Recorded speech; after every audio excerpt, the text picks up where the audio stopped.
د بهرنیو چارو وزیر امیر خان متقي ویلي چې په امریکا کې د رحمان الله لکنډوال له لوري رامنځته شوې پیښه د افغانستان له خلکو حکومت سره هیڅ تړاو نه لري. متقي یو ځل بیا غوښتنه کړې چې په امریکا کې د افغانستان سفارت ور وسپاري او د افغانانو د خدماتو لپاره قونسلي اړیکې ولري. نوموړي همدارنګه ویلي چې د له وروستي سفر هند ته د پاکستان چارواکي ناخوښ دي. خو زیاتوي چې دا سفر د نړیوالو قوانینو خلاف نه دی او افغانستان له ټولو هیوادونو سره د دوستانه اړیکو لرل خپل حق ګڼي. بهرنیو چارو وزیر امیر خان متقي تېره ورځ له یو شمېر سیاسي شنونکو سره کتنې کې ویلي چې په امریکا کې د رحمان الله لکنډوال په لاس رامنځته شوې پیښه د افغانستان خلکو او حکومت پورې هیڅ تړاو نه لري. دا یو پردي پیښه ده یو او چا چې دا عمل کړی دا خپله د امریکایانو لوري روزل شوی ده او موږ به دا 10 کاله دا خبره کوله چې دغه کسان چې په صفر یکو صفر دوو صفر سیو اربکیانو پولیسو اردو کې موظف شوي دي دا همدغسې افغانان هم وظیف شهادت یې رسوي. همداراز د بهرنیو چارو وزیر امیر خان متقي یو ځل بیا غوښتنه کړې چې په امریکا کې د افغانستان سفارت ور وسپاري او د افغانانو د خدماتو لپاره قونسلي اړیکې ولري.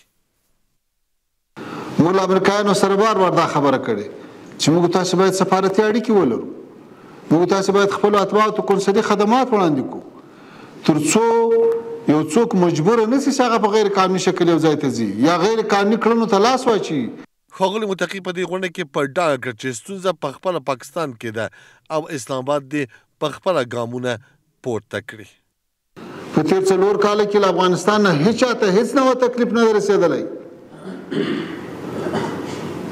خو موږ تاسې وینو چې په ماسکو کې امنیتي پیښې وسوې پلې کوم ځای ته ورسېدو، په ایران کې امنیتي پیښې وسوې پلې کوم ځای ته ورسېدو. نو داسې یو کوشش روان ده چې له خپلو داخلي مشکلاتو او یا د ځینو هغو لوبو دپاره چې دوی خپلې ګټې پکې ویني یو زمینه سازي وشي. د بهرنیو چارو وزیر وایي چې هند ته د ده له وروستي سفر څخه پاکستاني چارواکي ناخوښ دي. متقي زیاته کړه چې هند ته یې سفر د نړیوال قوانین خلاف نه دی او افغانستان له ټولو هیوادونو سره ملګري او دوستانه اړیکې لرل خپل حق بولي. د پاکستان محترم صدر اعظم په خبرو کې دا خبره په ډېره ګیله سره وکړه، وایي د افغانستان خارجه وزیر وایي هندوستان ته تللی، وایي دیوبند ته تللی دی. نو دیوبند ته تګ هندوستان ته تګ دا اوس په نړیوالو اصولو کې خلاف کار ده. دا د تجارتو د اقتصادو د سیاستو د ګاونډیتوبو د نږدې او د لرې هېوادو تر مابین ممانعت موجود ده.